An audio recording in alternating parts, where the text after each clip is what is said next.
up today, Dallas Mavericks fans, MFFLs? It is a victory day for the Dallas Mavericks, taking down the #1 seed, the Oklahoma City Thunder, last night on the road. Oklahoma City, you know this is going to be a tough game because that crowd can get very vicious, and I mean vicious in a lighthearted way, but at the same time, you're going to go into a reckless environment, so you're going to have to stick together as a team, have to come out there, no complaints, and just get the job done. The Dallas Mavericks took down the 1 seed, again, Oklahoma City Thunder. Final score, the Mavericks 104, the Thunder 92. It was a game Luka Doncic took over, and it's exactly what I've been asking for over the last few games. I believe in the last video, do not expect Luka Doncic to turn back the clock, and I'm talking about as if he's old or anything, but he's banged up, he's beat up, and we should kind of maybe expect the rest of the guys, the role players around him, and the supporting cast in general, Kyrie Irving included, to be able to pick up some of that slack. But yesterday, Luka Doncic with a 31-point triple-double, I believe 11 assists, 10 rebounds, and this was just a game where you saw Luka Doncic. The number one thing I noticed fairly early, there were not many complaints to the refs. We already know sometimes Luka Doncic can let the officials get in his head. He's not getting calls. And let's be clear, I believe a lot of them are very called for sometimes, because when you're talking about the situation, when you're looking at a superstar whistle, I'm not looking for Luka Doncic to get the whistle that may necessarily get as if you're forcing contact and maybe these some cheap fouls. But sometimes we do see Luka Doncic get hit and he's not getting these foul calls. When he feels like he's put enough into this game, he should at least be getting the respect of getting these calls. But yesterday, whether it was the call was made or not, Luka Doncic just continues to play. And I want to say the number one thing you saw the Oklahoma City Thunder fans, which I'm sure they will not want to continue that going forward, depending on how the rest of the series goes, the Luka sucks chance. We know sometimes Luka Doncic is like one of those players. Like, sometimes I don't want to say he comes out there lackadaisical, but excuse me, going back to game 4, one of the biggest issues obviously was Luka Doncic, some of these turnovers, the 7 turnovers. He ended up with an 18-point triple-double. It was very inefficient. I believe 6 of 20 on field goals. And we could talk about the triple-doubles, but 7 turnovers, they were just crucial turnovers and just bad, inopportune situations, I guess, aspects of game 4. But one thing you saw, Luka Doncic, he will feed off of a crowd. That's the number one thing when you talk about a superstar player, especially a postseason performer. Luka Doncic has shown he is many times throughout his early career. You're looking at Luka Doncic when the crowd is behind him, and I mean on the opposite way, a road crowd is not behind him, giving him the taunting chants. Luka Doncic will feed off of that, and last night was nothing short of that. I want to say, when you're talking about these players, there are levels. Obviously, Shai Gilgeous-Alexander, SGA from the Oklahoma City Thunder, obviously another player who has, I believe, scored. He pretty much averaged 30 for this series, and again, been a very efficient player. But one thing I will give credit for is when you're watching Luka Doncic play, and when he's completely locked in and in tune with what we're trying to get done, Luka Doncic is the best player on the court. Pretty much, I'm going to say majority of the nights. I don't care who the opposing team is or who the opposite superstar is on the opposing team. Luka Doncic more times than not has that potential and that ability to be able to be the best player on the court on any given night, no matter who is on the court. So this is going to be exciting to see what the Mavericks can get done going forward, because this is now just the beginning. Luka Doncic said himself, I believe a couple games ago in game 3, when we pulled out another victory, we've done nothing yet. And that needs to be clear, the clear message. You have done nothing yet. All you did was bring yourself a little bit closer. There's still a job to get done. There's still more to hopefully achieve in the rest of this postseason. But yesterday, it was just a great start for what we can see possibly being a little bit of a, I guess you want to call maybe a momentum builder going forward for the Dallas Mavericks. The supporting cast around Luka Doncic, like I said, got the job done. In about 38-39 minutes, Kyrie Irving last night, I believe 12 points, 4 assists. Playing that veteran role, I guess we talked about it a little bit, but I still think we need to get more from a Kyrie Irving, because the number one thing I don't want to see Kyrie Irving do, again, it's force any shots at all, because it's not necessary when you do have other guys contributing around Luka Doncic and Kyrie Irving. But what I do need to see is Kyrie Irving be more aggressive in the fourth quarter. These are the situations where you can let the rest of the guys get involved. You can let them help build their momentum. But when it comes to closing minutes, some of that last 5-6 minutes of the fourth quarter, I need to see Luka Doncic, Kyrie Irving, again, not forcing shots, but taking over control, being aggressive. Like I said last night, that's the number one thing you saw from Luka Doncic. He wasn't wasting many opportunities. He wasn't wasting many possessions. He was attacking and continued to attack for throughout the remainder of the entirety of the game, I'll say. But Kyrie Irving, he kind of tried to pick his spots here, and I believe, 5-11 on field goals. So not bad shooting or anything. He just wasn't taking many shots. He was letting the other guys get involved around. And sometimes I will give him a little bit credit for sometimes when you do see a player with the caliber of a Luka Doncic, you don't feel the need to come in there and try to overload and take away a little bit what he's doing when you see that he's having a very nice game for himself. So I will give credit for that, but then throwing in the other guys around him. Derrick Jones Jr. last night, I believe 7 of 9 on field goals, 19 points, had a rebound, a block, a steal. It was just a pretty much an all-around game. One thing you've seen the last few games is PJ Washington have these explosions, 29, 27, 20, and 21, I believe it was.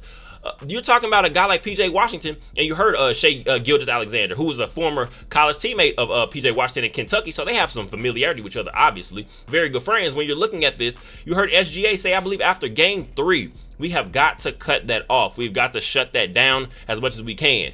One thing you saw is the Oklahoma City Thunder start to focus a little bit more attention on a PJ Washington. And what does that do? That opens up things for other guys. A Derrick Jones Jr., like I said, with 19 points. I believe Daniel Gafford was 8 or 9 points, about 7 rebounds in about 23 minutes. Derek Lively, off the bench, 11 points, 10 rebounds in about 25 minutes. This is what I'm going to say. When you're looking at potentially what could be the starting, I'm guessing in that center rotation for the next couple years. Now, I'm going to say, let's be clear. I feel like Derek Lively with another offseason of just working on his offensive game and just shoring up some of those things that he does do defensively. This is going to be a special center in this league. I'm talking about potentially. Do not be surprised. You obviously see a Victor Wembanyama for the San Antonio Spurs. You see some of these other defensive presences around the league. Chet Holmgren, we're playing against the Oklahoma City Thunder potentially. Derek Lively could be a guy that you're going to see perennially be in the mix for Defensive Player of the Years going forward. I'm going to say year 3, 4, 5 on. This would be a guy that we're going to look to and say he is a defensive stalwart in the middle of this defense. We're talking about rim protection. And just one thing I've seen him get a little bit better, and I've kind of complained, and I'm not saying complain as if it's a real issue, but I want to see him get more physical when it comes to offensive rebounding, defensive rebounding, because sometimes you can't see when the ball gets to him, and even sometimes when it comes to just getting the ball down low in the paint and being able to put it up, he will kind of bobble around with it a little bit. But last night you saw Derek Lively just be aggressive, I'm gonna say he was looking for the physicality. He was looking for that toughness and intensity, and he was gonna see if anybody from the Oklahoma City Thunder were gonna be able to match his same intensity. And last night they were not able to. I'm gonna say Derek Lively to me was one of the biggest difference makers in this game. It's just great to see, because going forward, that center position, you're gonna say a Daniel Gafford. We're talking about a guy that's still about 25, 26 years old. You're talking about Derek Lively, 20 years old. These are still some young guys in this league, and we have at least a couple years potentially, unless we make any unforeseen acquisitions or anything. You're looking at 2 guys that can be some very big presences for this team going forward. But it was just great to see what Derek Lively was able to bring to the team yesterday, because if you're talking about, like I said, a Luka Doncic and a Kyrie Irving, sometimes, especially in the postseason, the number one thing that happens in the postseason, now you see adjustments made. You see, like as if yesterday, you see, I believe Josh Giddey was taken out of the starting lineup. And what happens? Now you're having to figure out, okay, what exactly is still our mismatches and our advantages over this team? And the Dallas Mavericks still proved down low, the interior, that is still where we have an advantage, because Chet Holmgren, as talented as he is and as young as he is, he does not always want to get into these physical matches. And that's where you have a guy, I want to say a tone setter, the landlord, Daniel Gafford, go out there and show some physicality. And then you're bringing a guy who just plays athletically and just plays intensely, I'm going to say, in a Derek Lively coming in off the bench right behind him. And I don't even like to say off the bench, because it's a two-headed monster at this point. It is. You can start one, you can take one off, whatever it is. We need both of them right now for how this team is currently constructed. But a Derek Lively, like I said, I cannot say enough. But throwing in guys, like I said, a Derrick Jones Jr., and even PJ Washington, who ended up with 10 points last night, 10 points, 10 rebounds, 4 assists. The biggest thing I will give PJ Washington so much credit for, and we don't have to continue to harp on it because it's common sense at this point, he is going to give effort on the defensive side of the ball. He has not shown that, and I don't care how his offensive game has looked from game to game throughout this entire postseason, throughout the entirety of his time with the Dallas Mavericks. PJ Washington, even if he's not scoring, the number one thing you're going to see is defensive effort never falls off. And you cannot give more than enough credit for that, because everybody does not have that dog in them. We're talking about sometimes you'll see guys, if they start to fall off a little bit on offense, so they're just not having a great night shooting wise or whatever. Sometimes you can see them get a little bit lackadaisical on the other side of the court. PJ Washington, he never has that issue. And I'm going to say yesterday, the shot wasn't really falling, and it wasn't even as if he took many shots yesterday either. He was still a solidly efficient game. But again, you saw earlier on in the game, I believe in the first half, he's 0 of 2. on field goals. One thing you saw, as I stated again, you see a Derrick Jones Jr. being able to pick up some of that slack with 19 points himself. You're looking at what happened. The Oklahoma City Thunder forced a little bit more pressure on a PJ Washington. And one thing you saw was that he had no problem with playmaking and passing the ball out to open guys whenever it called for. And I'm going to say PJ Washington, this is our X Factor MVP. Obviously, you can throw in other guys like a Derek Lively, Daniel Gafford, like I said, a Derrick Jones Jr. But PJ Washington, to me, has been the X Factor MVP for this team. And it is just amazing to see because he's still a young guy. We're talking about 25 years old. He has much more to grow in his game, and I feel like next season and the years to come after that, we're really going to see PJ Washington just turn into more of an all-around complete player in the NBA. Another adjustment we saw from Jason Kidd, and I will give him lots of credit for this.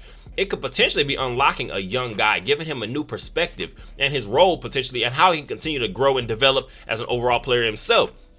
Jaden Hardy last night in 15 minutes, I believe he was 1 of 5 on field goals, but that's not to me what stood out the most. I believe 0 of 2 on 3-pointers. You saw him continue to just be aggressive and open up things for other guys. You saw some nice lobs by Jaden Hardy yesterday because we have seen Dante Exum has pretty much taken over those third ball handler duties so far in the postseason, but he has not had a great postseason run for this team so far. So Jaden Hardy was a guy I feel like potentially can't replace, obviously, where we got it from a Tim Hardaway Jr., which was non-existent yesterday. I believe 5 points yesterday, but we saw some ugly plays by Tim Hardaway Jr. yesterday. I believe on one possession, a 3-point shot, I believe, a jumper hits the side of the backboard, offensive rebound, ball comes right back to him.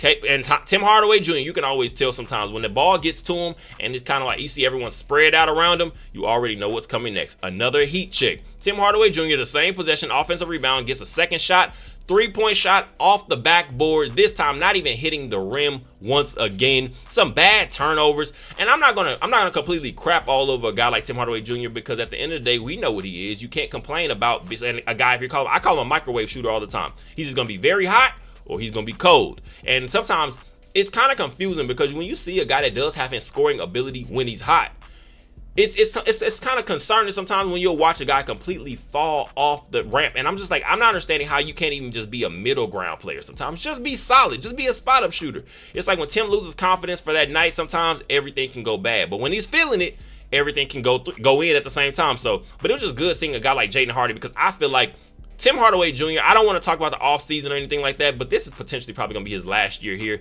in my opinion, because it will be an expiring contract next year for Tim Hardaway Jr., and we know those are very valuable around the NBA because that's going to open up possibilities for other teams around the league. So, Jaden Hardy, just speaking about him being able to take over potentially that third ball handler role, and then potentially what could be taking over that sixth man, that Tim Hardaway Jr., that guy just coming in off the bench, and you have one goal. Put the ball in the bucket. Jaden Hardy just getting that experience, that's going to be big to me playing forward. Again, I'm talking about another young addition, I guess, to this team that the Dallas Mavericks are going to be able to use going forward for years to come, hopefully. Once again, the Dallas Mavericks, the 5th seed Dallas Mavericks took down the 1 seed Oklahoma City Thunder on the road in Game 5 last night. Dallas Mavericks 104, the Oklahoma City Thunder 92. You saw so many great plays by Luka Doncic. Like I said, we can continue to go about the 31-point triple-double, especially one beautiful long lob alley-oop pass to Derek Lively. Again, we're talking about this is some stuff you see in video games. It's just great for the Mavericks to be able to take control of this series and now potentially go into Game 6 with the opportunity to close this thing out, prepare for hopefully a Western Conference Finals run, and we'll see how all the cards fall. We just need the rest of the role players to continue to stay engaged, continue to play hard, and continue to fight and show that intensity. And the Dallas Mavericks are going to be in a great position because we have seen the Dallas Mavericks are now a defensive-minded team. They do not come into games thinking we have to score 120, 130, which we've seen over the last couple years.